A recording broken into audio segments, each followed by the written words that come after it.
This tutorial will explain how to use the rule of the definition of the conditional in the ProofLab.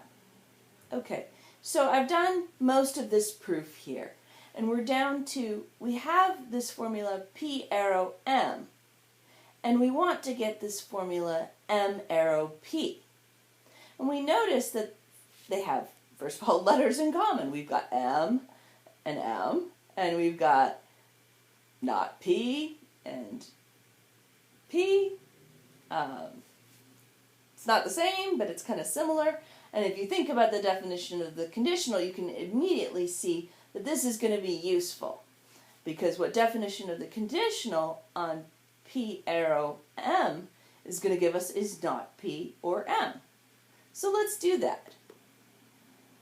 Okay, so we click on the conditional, and I don't know actually which of these we want to use, so let's take a look. Okay, so apparently definition of the conditional I introduces a conditional. That's a good way to think about it. So it goes from the disjunctive form to the conditional form. So if you want to create a conditional using the definition of conditional, you use definition of conditional I.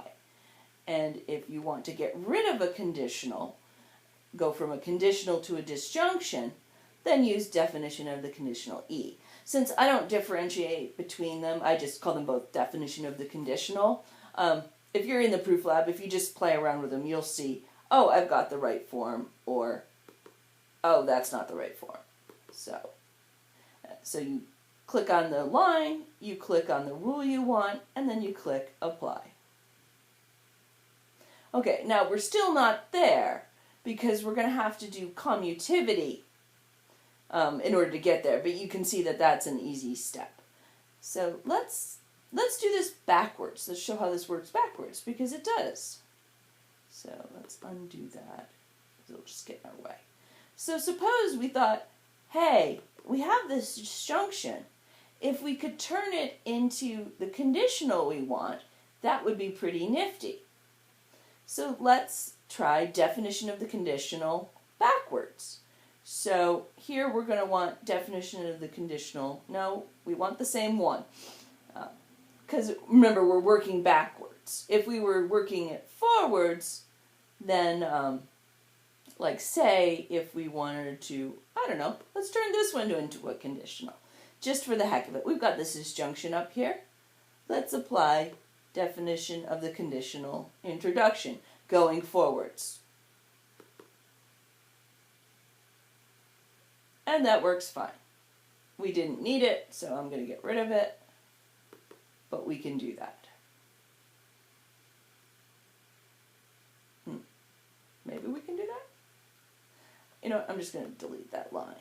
That's the easiest way. Sometimes the undo doesn't quite work, and then you might find yourself undoing more than you want. So deleting selected lines is sort of very directed, and you know you're deleting the thing you want to delete. Okay, so let's apply this backwards. So we want to do definition of the, let's see, which one do we want? Oh. Well, this is the one we want, because it says, okay, you've got a disjunction, and you need a conditional to get it.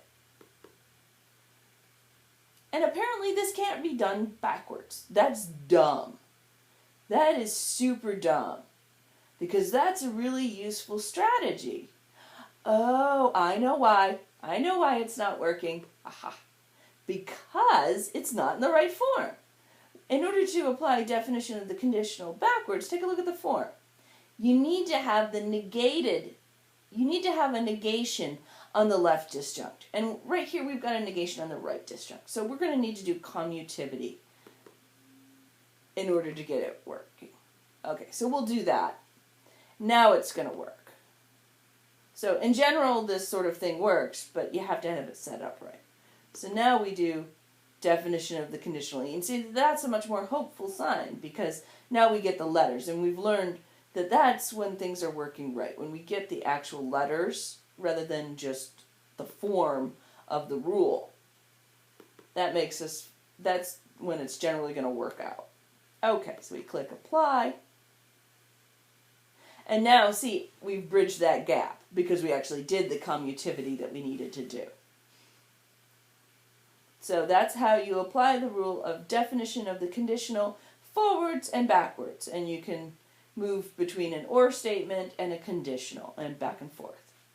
Now we've seen that you can't do it on an or statement that doesn't have a disjunction. If you have a conditional that has a negation on it, that shouldn't be a problem. This one doesn't. So if you had not P arrow M, well then what you would get when you apply the definition of the conditional would be not P or M.